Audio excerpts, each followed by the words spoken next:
Hello, my name is Carolyn Meltzer. I am a neuroradiologist and nuclear and have the privilege of serving as the chair of the Department of Radiology and Imaging Sciences at Emory University School of Medicine. I also serve as a part-time associate dean for research here and oversee a research program that links Emory, Georgia Tech, and Morehouse School of Medicine. I'm honored to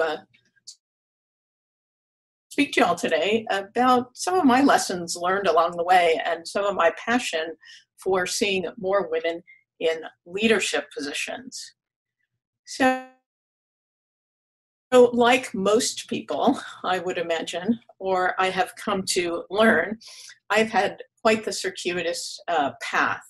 I grew up in an immigrant household. I was daddy's little girl, somewhat of a tomboy, loved technical things, loved imagery, I loved photography, and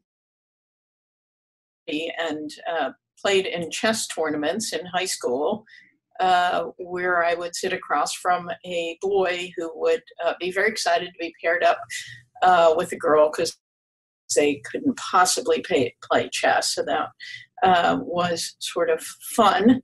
I also, when I became a medical student, which is a little bit of a story in and of itself, my father signed me up for medical school at Hopkins without my knowledge, but that is a story for this talk. But I was always looking to make money to keep myself fed during those years and volunteered for some studies that were about brain imaging and PET imaging, and that's how I ended up following that area. So being at Johns Hopkins in the 1980s, there was a saying that Hopkins was where men are men and giants walk the halls. You always saw the famous John Singer Sargent painting rather of the four doctors, not much in the way of role models for a young woman. And, in fact, the language was so infused with male imagery that if you were a talented medical student and you did a good job, you were called a stud. And I had the privilege of having many wonderful mentors. Here are three of them. They were all men, and they were wonderful mentors and sponsors in very different ways. Dean Wong and Jim Frost were leading PET research of neuroreceptor PET imaging. Nick Bryan was the head of neuroradiology, a pioneer in neuroradiology, and went on to be later on the Dr. Meltzer? Chair at NIH Clinical Center and then at the University of Pennsylvania. And they were very influential in supporting and my career development. I will speak a little bit more about mentors later. Early in my career, I fell upon working in PET imaging, which I'd been fascinated by all along, and had opportunity to work with David Townsend, who helped to develop and had the vision to develop combined PET-CT imaging that would combine the structure of high-resolution CT with the functional capabilities of PET imaging during the early days of full-body PET imaging. And he engaged me in this project to do the first clinical evaluation of the world's first PET-CT prototype. And that was a wonderful opportunity to be engaged in that. And it didn't take long before I realized, as we were conducting this evaluation, like most people, I had quite the circuitous path in my career. I was brought up in a very strict immigrant home, but when girl was somewhat of a tomboy. I loved to fiddle with things, with technology. loved cameras, loved images, was a bit of a nerd, and played in high school chess tournaments at a time when there were very few girls in that area. And every time I was paired up at a tournament with a boy, the boy wanted to be actually paired up with a girl, and oh, okay, girls don't know how to play chess. So I learned that my my penchant for technology and for visual skills was maybe had some value. On to medical school, I was always interested in trying to figure out how to pay for groceries, and I would volunteer for a lot of clinical trials and try out things. And one that really caught my eye was one in which they were doing the first neuroreceptor PET imaging studies at Johns Hopkins, and I thought I would learn more about that. While I kept pestering the principal investigator afterward, and he took me on in his lab, and I was hooked on that technology and what it could do to help us understand brain and brain disease. So Hopkins was a very interesting place to be a medical student back in the 1980s. I was overwhelmed by the history of the school. There's also a history that was steeped in male imagery, so and visual and oral imagery. So the saying that everybody would say at Hopkins was, this was where men were men and giants walked the halls, and it was clear that the giants were also men. As you can see in this famous John Singer Sargent painting of the four doctors who were instrumental in the birth of that institution. And if you were a good medical student, you were called a stud, whether you were a man or a woman. So it's an interesting place to go to school and to feel like you had to be one of the boys to advance. My early mentors were all men. They were wonderful. I think there's an importance to having women mentors and women role models. It's also important to have men in strategic positions also sponsor your advancement as a woman. And while I didn't,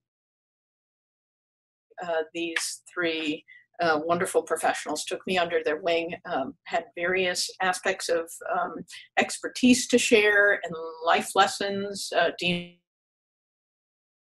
Wang and Jim Frost being pioneers in PET imaging, and Nick Bryan being a leader and pioneer in neuroradiology. Dr. Bryan was the head of neuroradiology and also went on to be chair of radiology at the University of Pennsylvania. He is a lifelong friend, and grateful for all that he has done to inspire me. Early in my career, I fell into another area of PET imaging, and that was whole body PET imaging, and had the privilege of working and was a brilliant physicist who developed the idea of combined PET and CT in a dual modality prototype scanner. And he wanted me to work with him on evaluating the utility of this prototype and this modality, or dual modality, combining the structural information from high-res and the functional information, particularly in cancer, metabolics from PET imaging. And in conducting this evaluation, we were able to discern that that having the combined imaging changed the patient's management in significant ways, about 20% of the time. Once we realized that we couldn't predict ahead of time which 20%, it was clear that PET-CT as a combined entity was going to become the clinical scanner of the future for these purposes. So that was a very exciting opportunity, and sort of fallen into it. And I think of a lot of my early career and leadership positions as just being tossed in the deep end and figuring out how to swim. While I had some wonderful mentors, I also had some challenging positions I was placed in. I was always open to those opportunities. Some might have been better opportunities than others. But this is one of the reasons I've gone on to be passionate about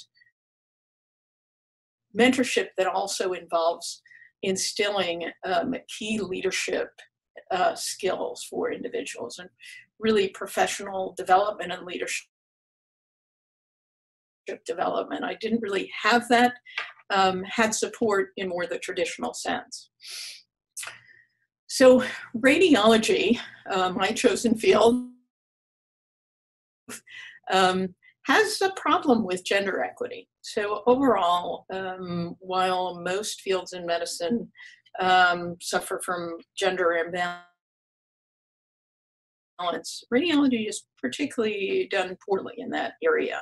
About 25% of faculty in the US in radiology departments or in radiology are women. And as we know, in leadership positions, those proportions are even lower. So if we look at this point, medical students, at least in the United States, are about half and half, men and women. When I went to school, we were about a third women in my class. And if we look at overall, and these figures are from the Association of Academic Medical Colleges, that as you go to senior ranks and leadership positions, the proportion of women decreased significantly. Now, in academic radiology residents, there's only about 27% women among our resident fellow pool, which means we're not attracting women into the field. There may be some reasons for that. It's not quite clear what all those reasons are. Are we not seeing enough patients? Do students feel like it's not a friendly career for them? We probably don't have all the data, but there's a number of studies that suggest it's multifactorial. And again, as you fall off in the senior leadership ranks, chairs, and certainly deans overall. Now, we see the same issue in leadership in corporate, in industry, in corporate organizations. But what's interesting, so you have higher proportions of women in entry-level positions, but in the C-suite and in senior roles, much lower proportion. What industry has realized is that the top performing companies, that's performance economically, made a significant effort to promote equity and promote more women at the senior ranks and in leadership compared with overall averages. And I think we need to realize that we will perform better if we embrace greater diversity, and although we're addressing gender here. I think radiology is a wonderful field, and it is. Why shouldn't everybody want to go into it? What we don't realize always is that we are a male-driven field, and nature may not seem as inviting to women. If you Google doctor or radiologist or surgeon, have a young woman medical student say, where do I fit in with this imagery? Well, there's a couple of women here. They're nurses. We tend to see male imagery. We're surrounded by imagery of leadership success as well as being male dominated.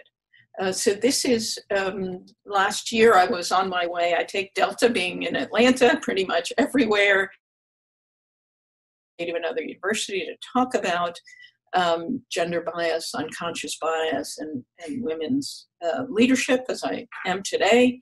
And I picked up the Sky magazine out of boredom. And there in the front, Delta is announcing this network affiliation with other airlines. And here are all the CEOs lining up. What do they have in common? Boy, they're all about the same height. They all are dressed similarly, except the one guy who forgot to bring the tie, but certainly no women here. And I gave a talk on unconscious bias and showed this. And one of my male faculty members afterward came to me and said, you know, I saw that Delta magazine. I didn't think anything of it until you pointed out that this is all men.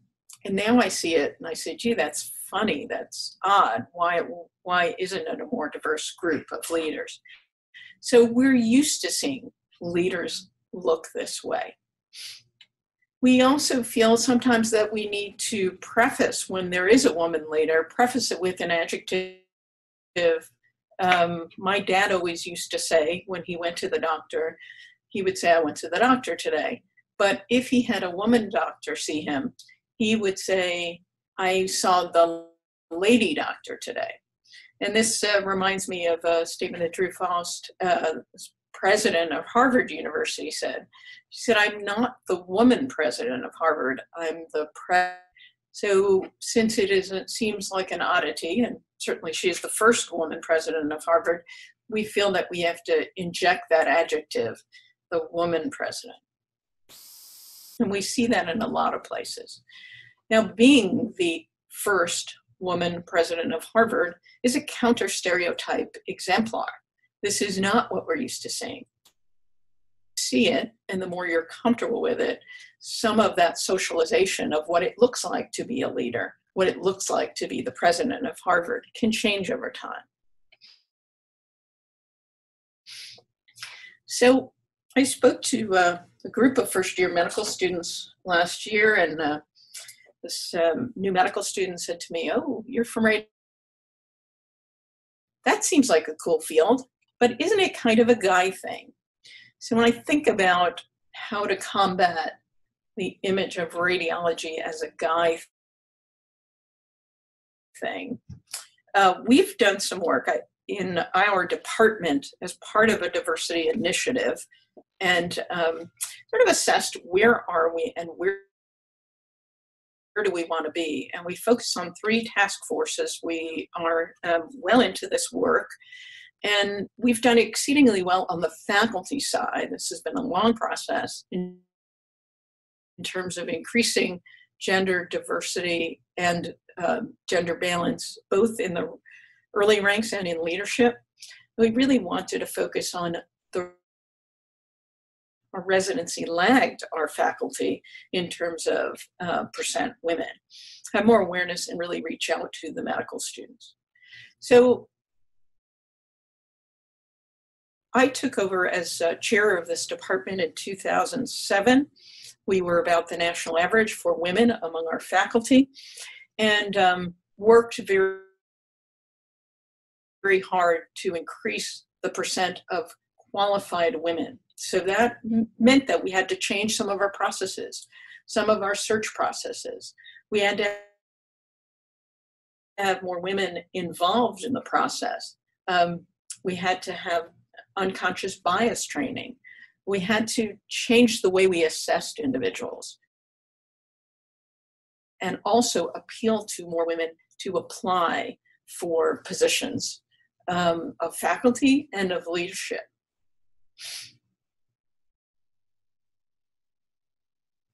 On the resident side, we did not do as well. And we've worked very hard over the last 2 years. And we have our first interventional radiology match. Interventional radiology probably has the lowest proportion of women of any subspecialty in radiology. And of our 4 slots, we have matched 4 brilliant women. So we're very, we had to relook at our criteria. We place a lot on the interview, and the interview has a lot of bias in it, especially if most of our interviewers are men. So we needed more diversity in those who appealed to the students, in those who interacted with them, unconscious bias training, so everybody understood where the barriers could be. So I feel strongly, as I mentioned, about mentorship, sponsorship, and professional development. I'll just share a few thoughts. It is absolutely critical, I think, to have mentors and to mentor others. The most joy in my work is mentoring new faculty, students, and staff. I have had wonderful mentors. I believe that you no longer sort of look at one mentor and say, that's the person I want to grow up to be. Everybody's career path is circuitous. We need to have multiple mentors. Some who may have expertise in the content area of our interests academically, some who may help us connect to programs, to people. Some mentorship needs to be formal, structured, and outcomes and goals. You need to have a relationship with the person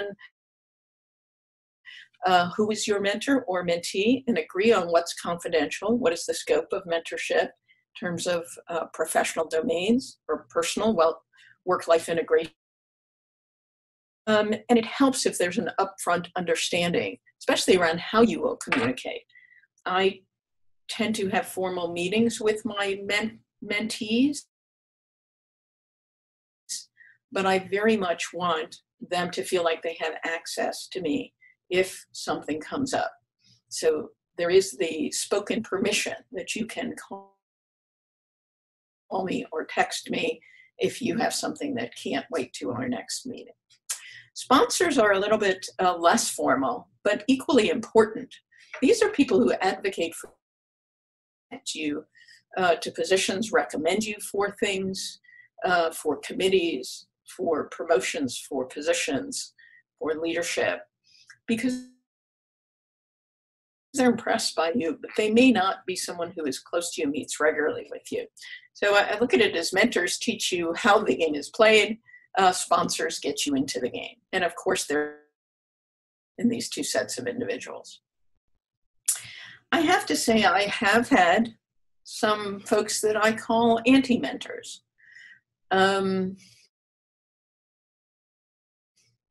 I have had folks who don't encourage me, who say, gee, you know, maybe if you're going to do research, you can't be a good clinician. So,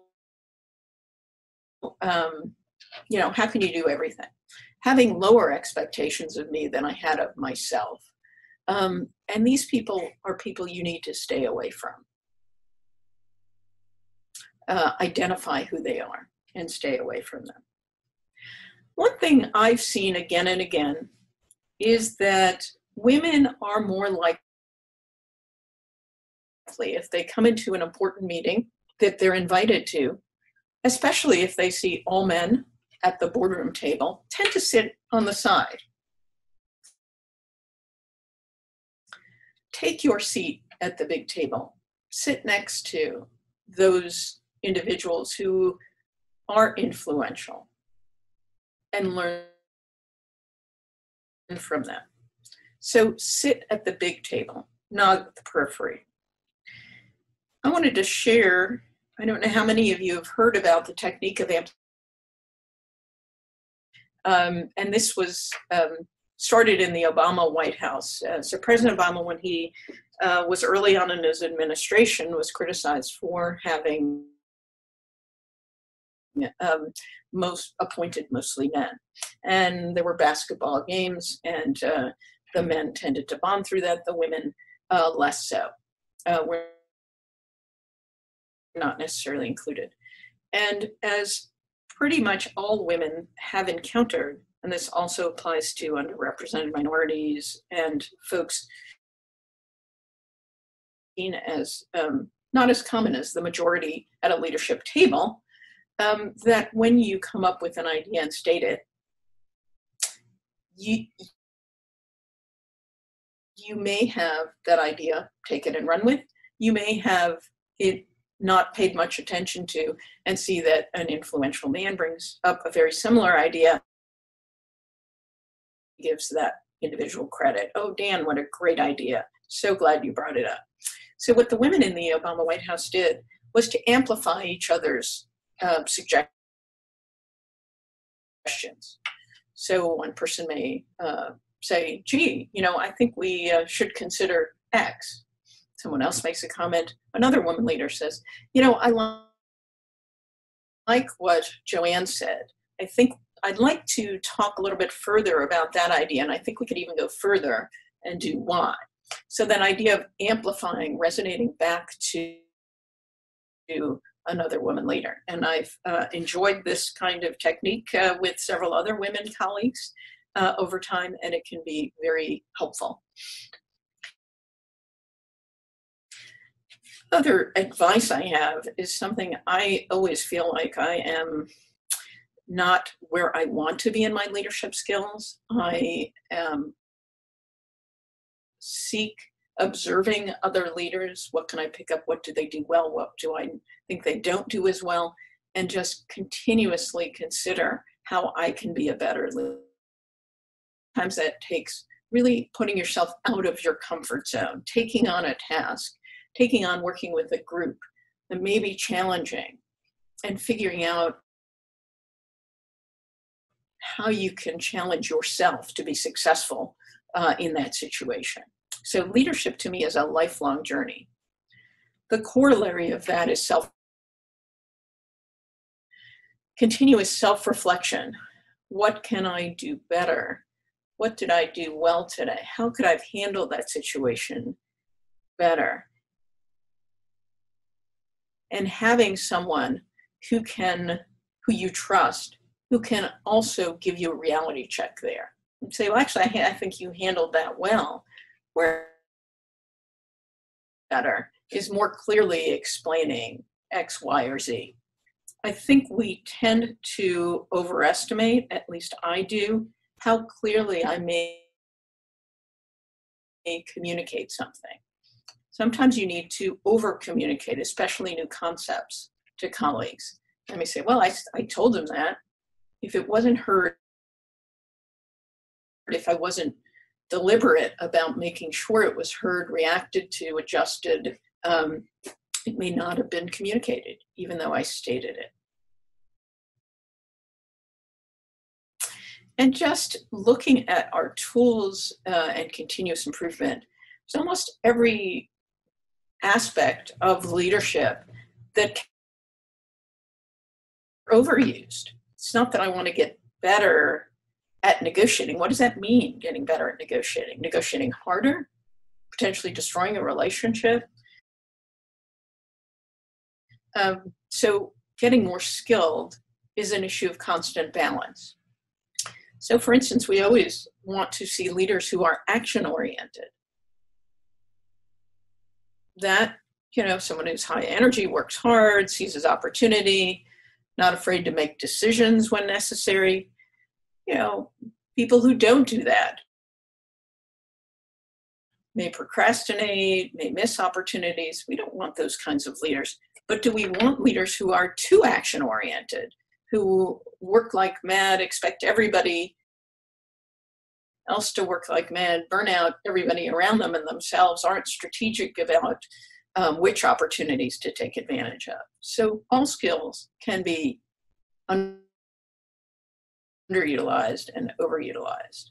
And part of that is paying attention to those around you. Probably one of the most important skills as a leader is to be a good listener and to be a good reader of people. And that starts with self-awareness, starts with being aware how you come across. And sometimes that has to be adjusted.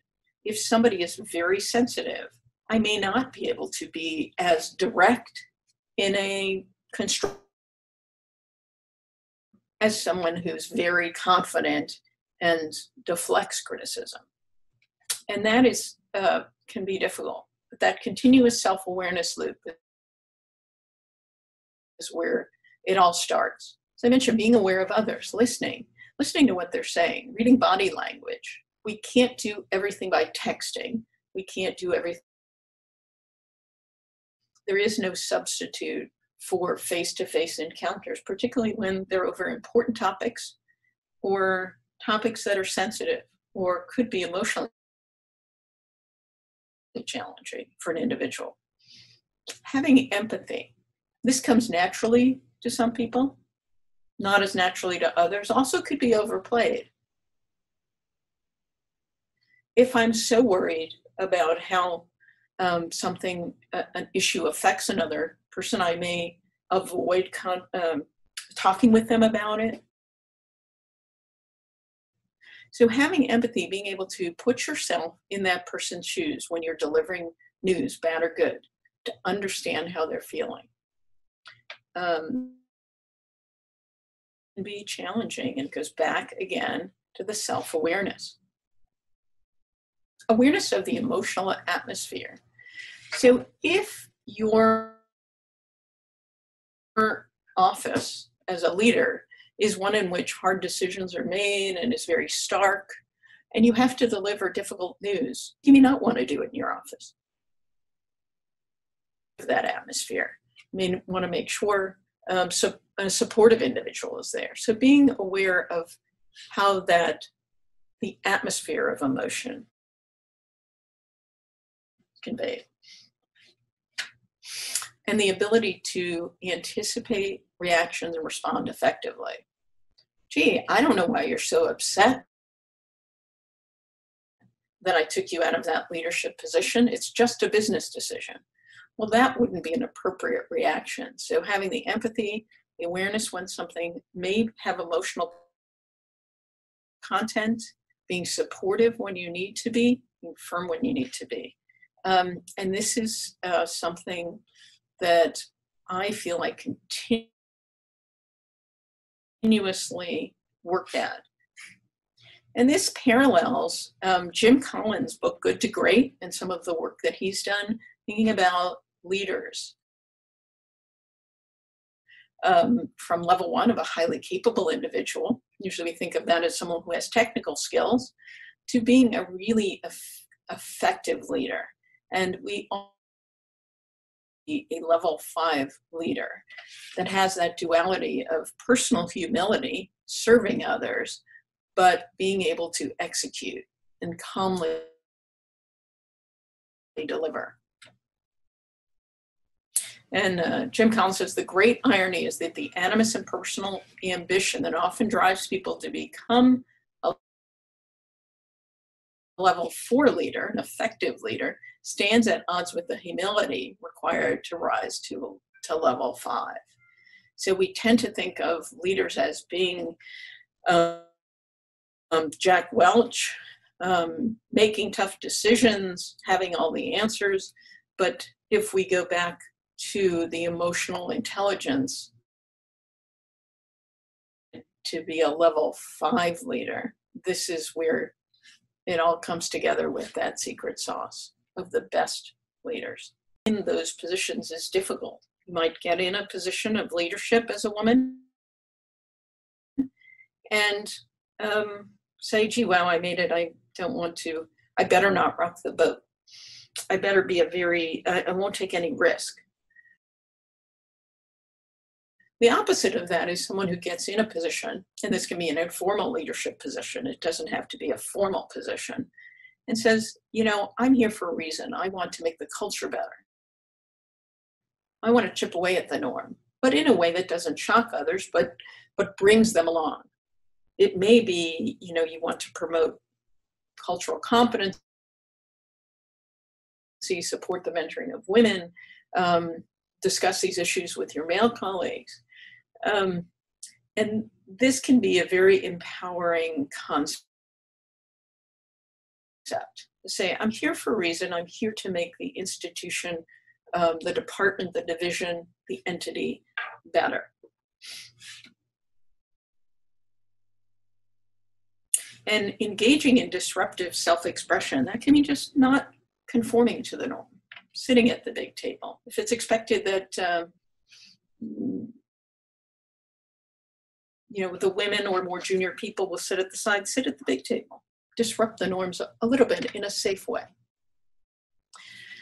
So leadership is certainly a dynamic in having the big picture and then being consumed by putting out the fires that we all do on a daily basis. And I think that can be really challenging as well. So we'd love to say that, strategy is important, and we have a plan for the next 1,000 years, but probably it is much more important to be adaptable to the changing situations, change in the way people feel and act in terms of the behavioral norms. So I wish I had a formula for leadership. It is a constant challenge, but a constant opportunity for growth. So I thank you for your attention. I thank you for listening to me share some of my experiences and my journey.